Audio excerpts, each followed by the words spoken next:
안녕하세요. 제10장 비개입적 측정 앞부분 발표를 맡게 된 정우영입니다. 이 장에서는 비개입적 연구의 세 가지 대표적 방법인 내용 분석, 기존 통계 자료의 분석, 비교 역사 분석에 대해서 살펴볼 것입니다.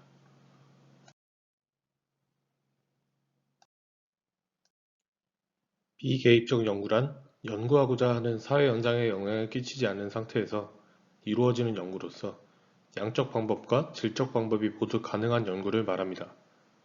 비개입적 연구의 세 가지 대표적 방법에 대해 살펴보면 먼저 내용 분석은 대체로 기록된 문서, 신문 사설 등을 검토하는 방법입니다.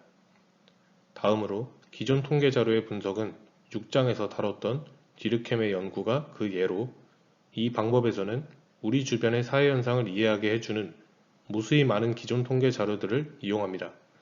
끝으로 비교 역사 분석은 오래전부터 사용되어 온 연구 방법으로서 최근 들어 점차 많이 사용되는 추세입니다. 비교 역사 분석은 현장 연구와 마찬가지로 관찰과 분석에 있어서 역사적 기록에 의존하는 질적 방법에 해당합니다. 내용 분석은 사람들 간의 의사소통을 분석하는 데 특별히 유용한 방법으로서 예컨대 누가 무엇을, 누구에게, 무슨 이유로, 어떤 방법으로 어떤 효과를 노리고 말하는가에 하는 문제에 대해 해답을 제시해 줍니다.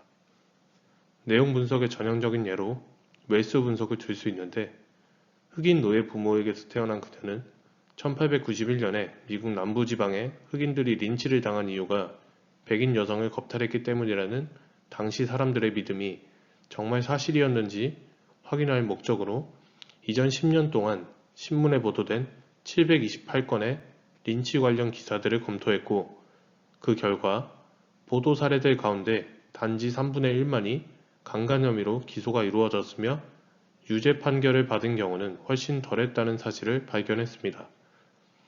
다른 자료 수집의 방법들에 비해 내용 분석에서 더 적절하게 다룰 수 있는 별도의 주제들이 있다는 점에 유의할 필요가 있습니다. 예를 들어 우리가 TV의 폭력성 문제에 관심을 갖고 남성을 대상으로 하는 상품을 판매하는 광고주는 과연 다른 광고주에 비해 폭력물을 더 선호하는가 하는 문제를 밝히려 한다고 할 때 내용 분석은 이 문제를 규명하는 데 가장 적절한 방법일 것입니다. 우리는 TV의 특정한 프로그램을 시청하고 광고주를 분류하며 폭력성을 평가하도록 하는 일정한 계획을 갖고 있어야만 하며 그리고 나서 무엇을 보아야 하는지를 결정해야 합니다. 어떤 방송을 어느 기간 동안 어느 시간에 봐야 할지 결정할 것입니다. 이 모든 관찰이 끝나게 되면 수집된 자료를 분석해서 남성 대상 상품을 파는 광고주가 여타 광고주에 비해 실제로 폭력물을 더 선호했는지를 최종적으로 규명해내게 됩니다. 분석 단위와 관찰 단위가 서로 달라서 생겨나는 문제는 여타 자료 수집의 방법보다 내용 분석의 경우에 특별히 두드러집니다. 분석 단위를 명확히 하는 것은 내용 분석의 표집에 매우 중요한데 그 이유는 분석 단위가 무엇인가에 따라 표집이 달라지기 때문입니다. 작가가 분석 단위라면 작가를 표집해야 하며 책이 분석 단위라면 작가가 누구인지와 관계없이 책을 표집해야 합니다. 표집의 대상이 분석 단위와 정확히 일치해야 하는 것은 물론 아닙니다.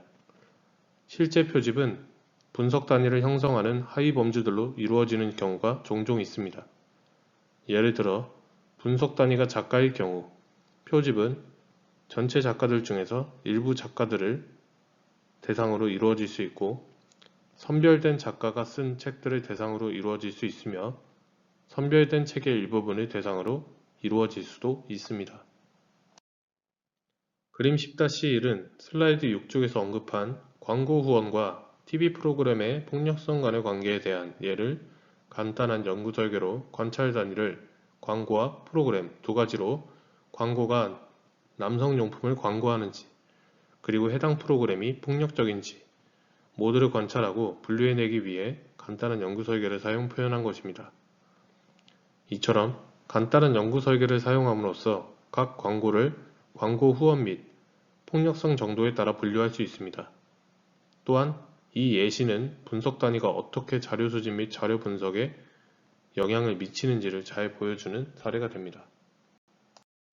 앞에서 살펴본 대로 내용 분석에서는 연구의 거의 모든 단계에서 표집이 이루어집니다.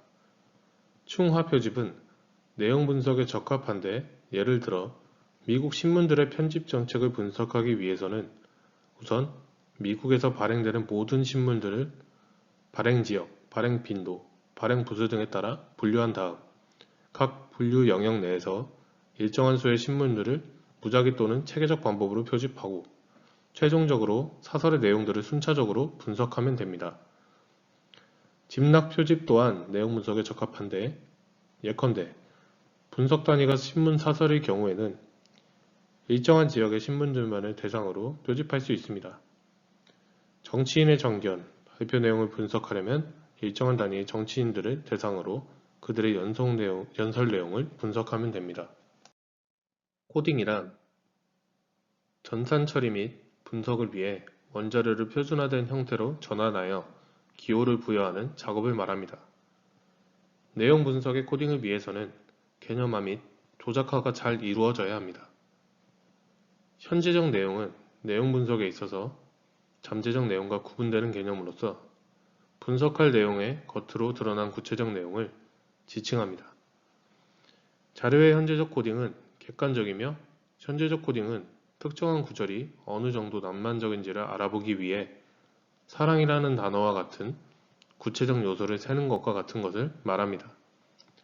이러한 방법은 선정성이 어떻게 측정되었는지를 알게 해주는 장점이 있지만, 다른 한편에서 볼 때 타당도의 문제가 발생할 수 있습니다. 잠재적 내용은 내용 분석에 있어서 현재적 내용과는 구분되는 개념으로서 분석할 내용에 기저에 깔린 의미를 지칭합니다. 자료의 잠재적 코딩은 주관적이며, 잠재적 코딩에서는 연구자가 분석 단위 전체를 보고 단락을 예로 그 단락이 낭만적인지 그리고 어느 정도 낭만적인지를 주관적으로 판단합니다. 잠재적 내용을 코딩하는 것은 깊이 있는 의미를 포착하는 데는 유용하지만, 그 같은 유용성은 이해의 폭 또는 신뢰도의 희생을 전제로 합니다. 내용 분석에서는 여러 가지 서로 다른 측정 단위들이 사용된다는 점도 알아둘 필요가 있습니다. 우리는 코딩을 위한 측정 단위, 즉 명목 측정, 서열 측정, 등간 측정, 비율 측정이 변수의 유형과 반드시 같을 필요가 없다는 사실을 알고 있어야 합니다. 예컨대 사랑이라는 단어가 A라는 소설에는 100번 등장하고 B라는 소설에는 50번 등장한다고 가정했을 때, 사랑이라는 단어가 A라는 소설에 2배 더 많이 등장했다고는 말할 수 있겠지만, A라는 소설이 B라는 소설에 비해 2배 더 선정적이라고는 말할 수는 없습니다. 내용 분석적 자료가 양적이기 위해서는 양적 자료 처리가 가능한 방식으로 코딩이 이루어져야 합니다. 이는 구체적으로 다음의 세 가지를 의미합니다. 첫째, 코딩이 최종 결과물이 숫자로 구성된다는 것을 의미합니다. 코딩이 숫자로 이루어질 필요가 있다는 것을 뜻하는 말로, 그 예로 1은 매우 진보적, 2는 대체로 진보, 3은 대체로 보수적이라는 표현한 것을 예로 들 수 있습니다. 둘째, 부호의 기록에 있어서 분석 단위와 관찰 단위가 명확히 구분되어야 합니다. 셋째, 코딩을 위한 숫자를 부여할 경우 숫자 부여가 이루어지는 근거도 명확히 해서 기록해야 합니다. 여러 신문들의 편집 방향을 기술하고 설명한다고 쳤을 때, 그림 10-3은 신문 사설들을 코딩해서 기록한 결과의 예입니다. 이때 분석 단위는 물론 신문입니다. 첫 번째 열에는 각 신문의 일렬 번호를 부여했고, 두 번째 열에는 각 신문별로 분석된 사설의 수가 기록되어 있습니다. 세 번째 열에는 신문의 편집 방향에 대한 연구자의 주관적 평가 결과가 기록되어 있으며, 네 번째에서 여섯 번째 열까지는 구체적인 편집 방향을 알게 해주는 사설의 내용들이 기록되어 있습니다. 이 자료는 단지 예시를 위한 자료일 뿐이므로 간략하게 만들어져 있지만, 실제 내용 분석의 상황에서는 사설의 내용 외에도 여러 정보를, 예를 들어 신문의 발행 지역, 발행 부수 등이 표에 동시에 기록되어야만 할 것입니다. 여기서 설명한 것과 같은 방식의 내용 분석을 개념적 분석이라고 말하고, 이런 관계적 분석과는 구분됩니다. 관계적 분석은 일정한 내용에 특정한 개념이 얼마나 자주 등장하는가 하는 정도를 넘어서서 여러 개념들 사이의 관련성을 파악하는 방식의 내용 분석을 말합니다. 내용 분석의 가장 큰 장점은 아마도 시간과 비용 측면에서의 경제성일 것입니다. 내용 분석을 위해서는 수많은 연구진도, 특별한 장비도 필요하지 않습니다. 분석하고 코딩할 자료 또는 내용이 있다면 내용 분석은 언제든 시도해 볼 수 있습니다. 내용 분석의 두 번째 장점은 오류의 수정 가능성입니다. 내용 분석의 경우엔 연구 계획을 부분적으로 수정하고 반복하는 것이 훨씬 더 용이하고, 코딩이 잘못되었을 때도 전체를 수정하기보다는 부분적인 수정을 할 수 있습니다. 내용 분석의 세 번째 장점은 일정한 기간 동안 진행되는 지속적 과정에 대한 분석이 용이하다는 점입니다. 내용 분석의 마지막 장점은 분석 대상에 어떠한 영향도 가하지 않는다는 점에서 비개입적 조사 방법이라는 사실입니다. 물론 내용 분석은 장점만을 지니는 것이 아니라 단점 또한 존재합니다.